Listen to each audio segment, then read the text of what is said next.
ओम नमो भगवती वासुदेवाय नमो। नमस्कार बंधुगण आपण मानकु आम यूट्यूब चैनल को स्वागत। बंधुगण आज भिडियो रे आमे आपण मानकु कहिबाकु जाउछु आपणक पई आज आसंता कालीर दिनटी किपरि साब्यस्त हेबो, ए दुई दिन आपणकु किपरि कटेइबे, केउ सबु जिनिस रे आपणकु फायदा मिलिबो आउ केउ सबु जिनिस रे आपणकु सावधानता अवलंबन करबा पई पड़िबो, आपणकर लव लाइफ किपरि रहिबो, कैरियर किपरि रहिबो, बिजनेस आउ व्यापार किपरि रहिबो, ता सहित स्वास्थ्यर महत्वपूर्ण इनफॉरमेशन मध्ये आमे आपण मानकु देबु। आउ ए वीडियो शेष रे आमे आपण मानकु किछि उपाय विषय कहबु जहा द्वारा आपण ए दुई दिन को आहुरी अधिक शुभ और मंगलदायक बनै परिबे। फ्रेंड्स, आगो को वीडियो आरंभ करबा पूर्व आपनको हमर रिक्वेस्ट कि जदि आपण हमर ए चैनल ले नुआ आछथि तो चैनल को सब्सक्राइब करंतु, सांगरे नोटिफिकेशन बेल को मध्ये ऑन करंतु, जहा द्वारा समय समय सह हमर नुआ नुआ वीडियो रो नोटिफिकेशन आपणक पाखरे पहुँचिबो।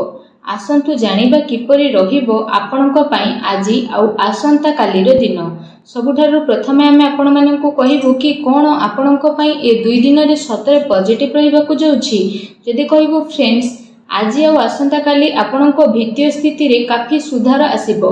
किछि नुआ आरंभ करिबा पई ए दुई दिन आपणक पई बहुत ही अनुकूल घरे रहिबो। आपणकर परिश्रम प्रयासर सार्थक परिणाम आपणक सामना को आसीबो। जो माने विवाह योग्य सेमानक पई कोनोसी भल प्रस्ताव मध्य आज घर को आसी पारे। यह सहित जदि आमे कहिबा फ्रेंड्स, समाज एवं संपर्कियों भितर आपणकर प्रभावशाली व्यक्तित्व आउ सरल स्वभाव कारणरू मान प्रतिष्ठा आपणकर बनी रहिबो। समय किछि मिलाजुला प्रभाव मध्य आपणक पई नै करी आसीबो, किंतु ताहा द्वारा बहुत भल फल आपणक पई बनिबाकु जाउछि। किछि टाइम रे अति संपर्कियों भितर जहा भी क्लेश चलीथिला तो से सबु दूर विशेष भाव में आपणकर हेबो। ता सहित संपर्क रे पुणी थरे मधुरता देखा देबो। प्रतिष्ठित लोकंक सह संपर्क बढ़िबो आउ जहा भविष्यत पई बहुत ही लाभदायक सिद्ध हेबो। धार्मिक स्थल को जीवार प्रोग्राम मध्ये आपणकर बनिबो, जहा द्वारा बहुत अधिक शांति एवं हल्कापन आपण विशेष भाव में अनुभव करिवे। घरे सुख सुविधा संबंधित वस्तुर किणा किणी मध्ये करिवे। कोनोसी दामी उपहार मध्ये आपनको मिली पारे। विद्यार्थी मानक विषय जदि कहिबा, विद्यार्थी माने तांको चाकरी संबंधित कोनोसी क्षेत्र रे इंटरव्यू रो जोग मध्ये बनुछि। सेथि पई पूरा परिश्रमर सहित निजर कार्य रे प्रयास करंतु। निजर सिद्धांत रे कोनोसी भी प्रकार समझौता आज आपण आदु करंतु नाही। प्रभावशाली एवं प्रतिभावान लोकों सह अधिक टाइम आपण स्पेंड करिवे। एहा द्वारा आपणकर आत्मबल एवं आत्मविश्वास रे वृद्धि हेबो तथा नकारात्मक विचार मध्ये आपणकर दूर हेबो। भाग्य ठारू अधिक आपण आपणक कर्म उपरे विश्वास रखंतु। दिन आपणक पई आज बहुत ही भल रहिबो। आसंतु जानिबा आपणक पई कोन नेगेटिव रहिबो। जदि कहबा कोनोसी पारिवारिक कथावार्ता को नहीं भाई भौणी भितर लड़ाई झगड़ा होई पारे। घरर वृद्ध लोकों द्वारा सम्मान को खराब हेबाटू आपण बंचई रखंतु। ता सहित धर्म ना रे केही आपणकर नुकसान मध्ये करि पारे, सेथि पई आपण सावधान रहंतु।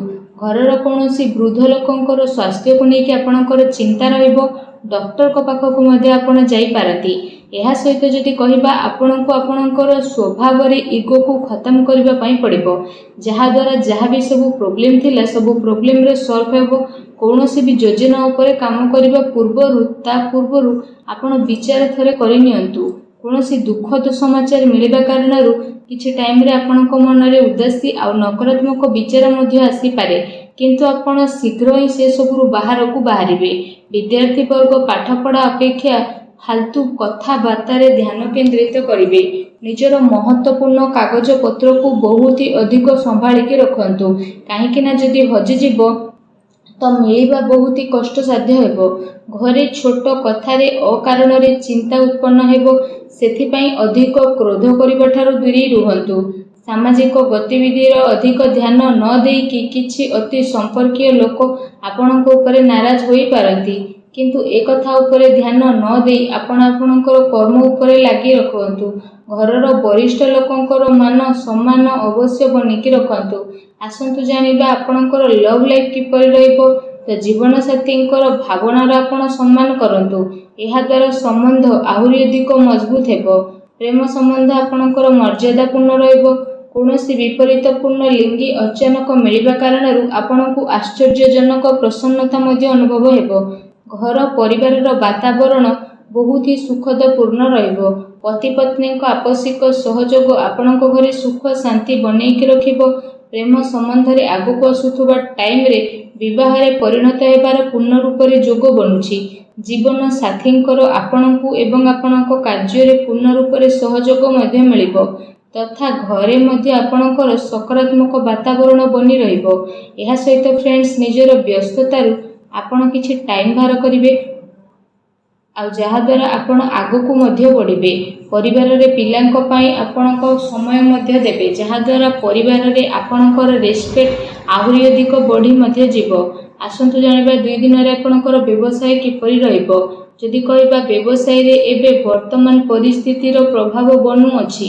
ଧନ ସମ୍ବନ୍ଧିତ ଲେଣ ଦେଣରେ ବହୁତ ଅଧିକ ଆପଣ ସାବଧାନ ହୋଇକି ରୁହନ୍ତୁ, କାରଣ ଧୋକା ହେବାର ସମ୍ଭାବନା ମଧ୍ୟ ବନୁଛି। ଚାକିରି ପେଶା ବ୍ୟକ୍ତିଙ୍କର ଅଫିସର ମାହୋଲ ବହୁତ ହିଁ ଶାନ୍ତିପୂର୍ଣ୍ଣ ବନିକି ରହିବ।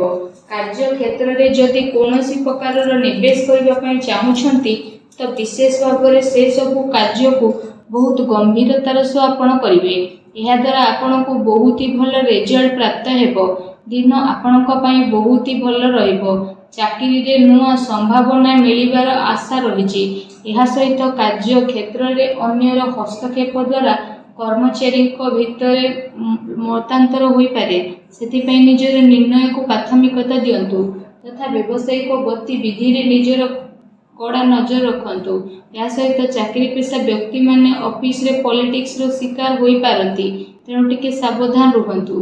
ଏହା ସହିତ ଏ ଦିନରେ ଆପଣ କୌଣସି କାରଣରେ କାର୍ଯ୍ୟକ୍ଷେତ୍ରରେ ଅଧିକ ଟାଇମ ଦେଇପାରିବେ ନାହିଁ, କିନ୍ତୁ ସହଯୋଗୀ ଆଉ କର୍ମଚାରୀଙ୍କର ଉଚିତ ସପୋର୍ଟ ଆପଣଙ୍କୁ ମିଳିବ। ଚାକିରି ପେଶା ବ୍ୟକ୍ତିବିଶେଷଙ୍କୁ ନିଜର ଉଚ୍ଚ ଅଧିକାରୀଙ୍କର ପୂର୍ଣ୍ଣ ରୂପରେ ସହଯୋଗ ପ୍ରାପ୍ତ ହେବ ଏବଂ ବ୍ୟବସାୟିକ କ୍ଷେତ୍ରରେ ଆପଣଙ୍କର କାର୍ଯ୍ୟକ୍ଷମତାରେ ବହୁତ ଅଧିକ ସଫଳତା ମିଳି ମଧ୍ୟ ଯିବ। ସେଥିପାଇଁ ପ୍ରତ୍ୟେକ କାର୍ଯ୍ୟକୁ ଆପଣ ବିଶେଷ ଭାବରେ ବହୁତ ଗମ୍ଭୀରତାର ସହ କରନ୍ତୁ।